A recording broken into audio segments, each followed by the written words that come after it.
Hi, everyone. Welcome to the new episode of the Digital Edge podcast. Today, we are going to discuss a very hot topic about AI and asking if AI is making us dumb. Hi, Dominic. How are you? Good. How are you, Francois? I'm fine. So I think Dominic, since many years, when I was a child, we used to remember our phone numbers, but now you can ask Siri where your mom lives. So the question is whether AI is helping us or is it replacing our brains? And our discussion was triggered by that study from MIT that made the buzz on social media, saying that people who rely on AI for decision making often make worse choices, especially when the AI is biased, showing that maybe AI might make people over rely on automation, and this is affecting their critical thinking and decision making. So, do you think that using AI every day is helping us think better, or is it doing the thinking for you? What do you think, Dominic? Yeah, it's an interesting topic. I see a little bit both sides of the argument, right? Because we have some people that are like in the camp of the sky is falling. It's gonna be really terrible for humanity to rely on the technology. And you have other people that say, you know what, we used to do long division by hand, and then calculators came, and everybody said that we're gonna lose our minds because of calculators, right? And so there's this analogy that some people make in that regard, but I think it does have some significant implications with regards to how we interact with the real world.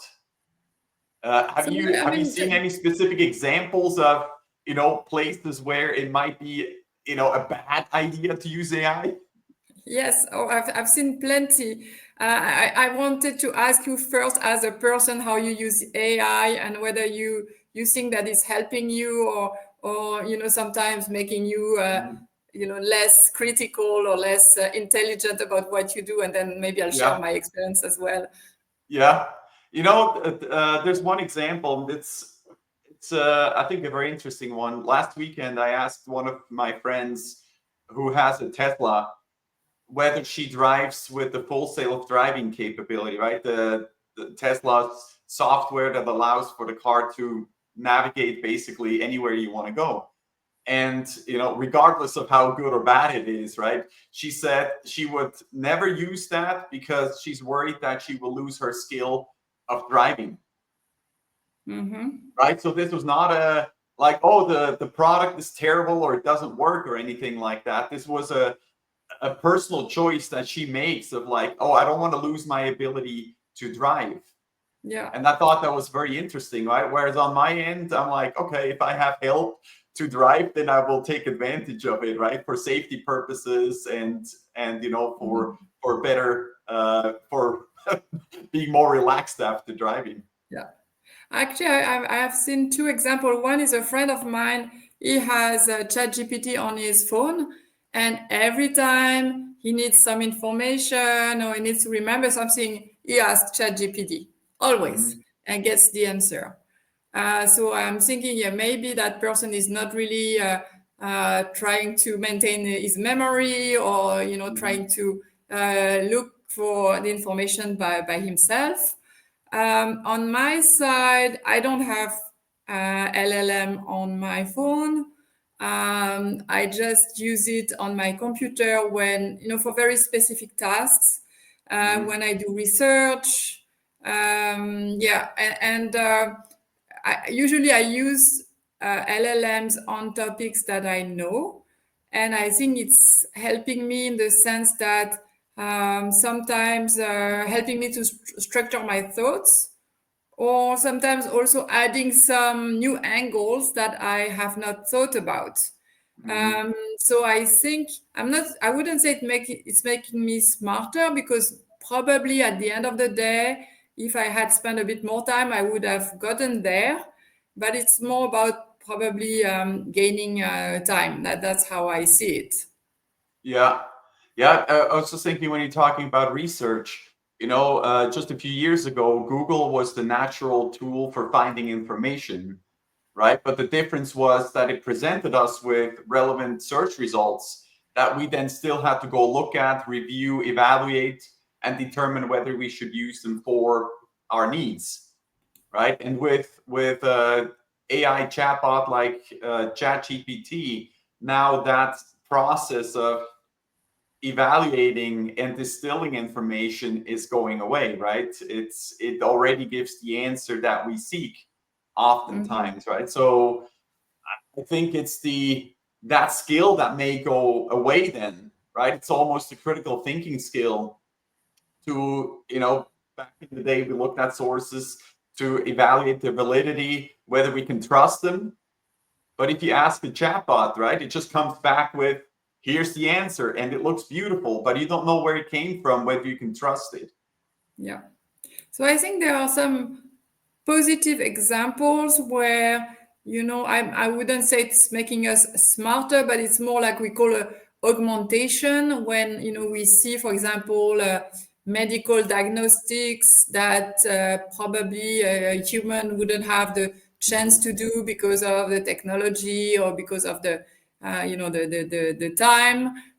Sometimes there can be some applications in terms of making decisions based on more data that previously we would not have access to. So I think in those instances, it's really augmenting the capabilities and the intelligence of people. But where I see that the risk is high is when individuals rely on AI as the single source of truth. While we know that those models are certainly not perfect and often very biased. This can be very dangerous. Not only it's making people dumb, but also it's making them probably, followers of theories that can be dangerous. So I think that's a big risk of using those LLMs without any critical view. Mm-hmm. Yeah, certainly the case. Maybe there's a distinction between, like you call it, augmenting what we do, and the reliance on the technology, because I kind of see two different aspects. On the one hand, right, it's this embedding and giving up control over what we think and how we evaluate information, which I think can be dangerous, right? Because it's also subject to easy manipulation at some point. I mean, this morning I had a chat about, hey, wait until we have advertising injected into ChatGPT. And if it's presented in a way that you can't even tell that it's advertising anymore, right? If it's embedded as part of the results, rather than a big banner that goes across the top, your result has been sponsored by Coca-Cola or whatever. Yeah. Right. I think there's some dangers in that, because again, all of a sudden we can get manipulated. But if it's more on the other hand, if we say, look, I'll let AI do the work that I would normally delegate to an expert, for example, or somebody who can perform tasks more safely, or have a robot do the work because I can make sure that I'm not going to get injured doing some work. I think there's some merits, right? Some really strong cases for where it does make sense, but it's like the thinking part, and especially the critical thinking part is what we have to look out for. I think that we maintain that ability, right, and not just blindly follow and trust what comes out of the machine, if you will, because as you said, it's not perfect. It could be biased. Yeah, we also already see that social media is mass manipulation of people. We see it with elections. We see it on many topics. And at the moment, again, I think it's AI probably. I mean, I would be quite cautious. I think Probably it can make people more dumb. It can also make them more narrow-minded, more extreme in their views. So because of the manipulation that we hear about, so I think it's it's a big risk that we should probably educate people about. Again, I'm very cautious on how I use it, but I see that many people have already jumped on the bandwagon without questioning what they do. This is, I think, a big danger. Yeah, I mean, it is very convenient, and it gives you an answer to nearly anything that he asked almost instantaneously. I think that convenience that can, again, if it evolves into a less than desirable state, right, where you really have more controlled content, and we forget how to think about the information that we're presented with, I think, yeah, then we're at the risk of becoming puppets, perhaps, right, of commercial interests or otherwise. Yeah. So I think that first, the MIT study was the first one to discuss and debate about the impact of AI on intelligence and critical thinking. Probably there will be many more. I would bet that will go in the same direction. That it's not really improving our critical thinking, or by delegating too much of our thinking to a machine or to an algorithm, we might not enhance the collective intelligence. And I think for me, as a conclusion, yes, probably it's making, on average, more dumb than we are, but certainly I think it's making us more lazy. That would be my conclusion.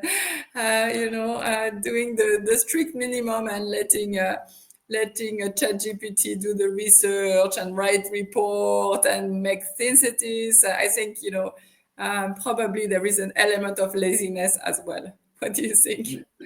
Yeah, I don't know.